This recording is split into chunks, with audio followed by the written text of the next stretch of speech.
നമസ്കാരം. കേരളക്കരയിൽ ആഞ്ഞടിച്ച UDF സുനാമിയിൽ LDF കൂടാരം അപ്പാടെ തകർന്നടിഞ്ഞപ്പോൾ നിയമസഭയിലെ പ്രതിപക്ഷ നിരയെ ഇനി ആര് നയിക്കുമെന്ന ഗുരുതരമായ ചർച്ച കേരളത്തിൽ സജീവമാവുകയാണ്. മുഖ്യമന്ത്രി പിണറായി വിജയൻ ധർമ്മടത്ത് നിന്ന് സഭയിലെത്തുമെങ്കിലും ഈ രണ്ടാം ഊഴക്കാരനായ മുഖ്യമന്ത്രിക്ക് പ്രതിപക്ഷ നേതാവിന്റെ കുപ്പായം എത്രത്തോളം ഇണങ്ങുമെന്ന കാര്യത്തിൽ CPM-ൽ തന്നെ ഭിന്നാഭിപ്രായമുണ്ട്. ഈ സാഹചര്യത്തിലാണ് മുൻ ധനമന്ത്രി KN ബാലഗോപാലിന്റെ പേര് സജീവമായി ഉയർന്നു കേൾക്കുന്നത്.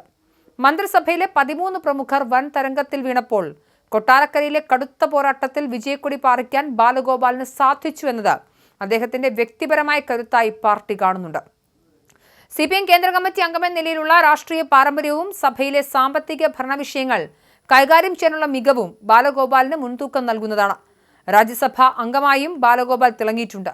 KK ശൈലജയുടെ അപ്രതീക്ഷിത വീഴ്ച കൂടി ആയതോടെ പരിചയസമ്പന്നരായ നേതാക്കളുടെ പട്ടികയിൽ ബാലഗോപാലിന്റെ പേര് ഒന്നാമതെത്തി. സെക്രട്ടേറിയറ്റ് അംഗമായ സജി ചെറിയാൻ വിജയതീരം കണ്ടിട്ടുണ്ടെങ്കിലും എല്ലാവരെയും ഒന്നിപ്പിച്ചു കൊണ്ടുപോകാനുള്ള ബാലഗോപാലിന്റെ നയതന്ത്രപരമായ സമീപനമാണ് അദ്ദേഹത്തിന് അനുകൂലമാകുന്നത്.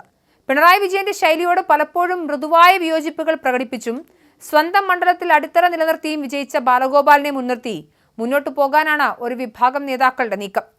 പാർട്ടിയുടെ കണ്ണിലെ കൃഷ്ണമണിയായ കണ്ണൂർ ജില്ലയിലെ പരാജയം CPM-നെ സംബന്ധിച്ചിടത്തോളം അചിന്തനീയമാണ്.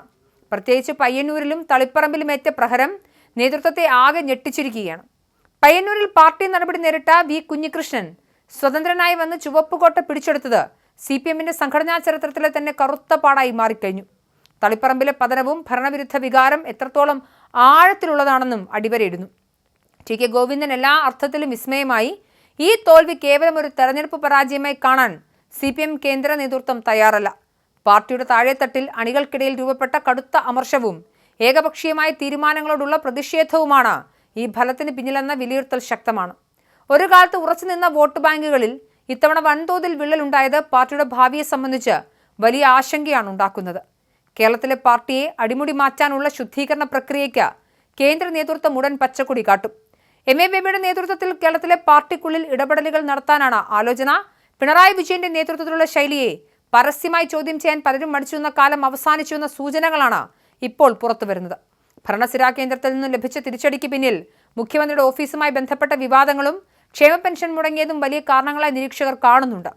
സഭയിൽ സർക്കാരിനെ പ്രതിരോധിക്കാൻ ആർജവമുള്ള നേതാക്കളുടെ അഭാവം CPM-നെ അലട്ടുന്നുണ്ട്. അതുകൊണ്ട് തന്നെ ജനകീയനായ ഒരു നേതാവിനെ പ്രതിപക്ഷ നിരയുടെ തലപ്പത്ത് കൊണ്ടുവരേണ്ടത് പാർട്ടിയുടെ നിലനിൽപ്പിന് അനിവാര്യമാണ്.